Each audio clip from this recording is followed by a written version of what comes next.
પાંડવોએ 12 વર્ષનો વનવાસ અને 1 વર્ષનો અજ્ઞાતવાસ પૂરો થતાં જ્યારે પ્રતિજ્ઞા મુજબ પોતાનું અડધું રાજ્ય માગ્યું ત્યારે દુર્યોધને અડધું રાજ્ય તો શું 100ની અણી જેટલી જમીન પણ યુદ્ધ વિના આપવાનું સ્વીકાર્યું નહીં.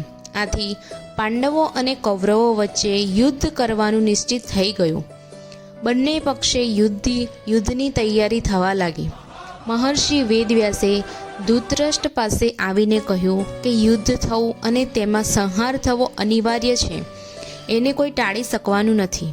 જો યુદ્ધ જોવાની તમારી ઈચ્છા હોય તો હું તમને દિવ્ય દ્રષ્ટિ આપી શકું છું, જેનાથી તમે અહીં બેઠા બેઠા યુદ્ધને સારી રીતે જોઈ શકશો. તે સમયે ધૃતરાષ્ટ્રે કહ્યું કે હું જન્મભર આંધળો રહ્યો. હવે મારા કુળના સંહારને હું જોવા માગતો નથી, પરંતુ યુદ્ધ કેવી રીતે થઈ રહ્યું છે એ સમાચાર સાંભળવાની ઈચ્છા જરૂર છે. ત્યારે વ્યાસજીએ કહ્યું કે હું સંજયને દિવ્ય દૃષ્ટિ આપું છું. તેનાથી એ સમગ્ર યુદ્ધને, બધી જ ઘટનાઓને અને સૈનિકોના મનમાં આવેલા વિચારોને પણ જાણી લેશે અને બધી વાતો તમને સંભળાવી દેશે. આમ કહીને વ્યાસજીએ સંજયને દિવ્ય દૃષ્ટિ આપી.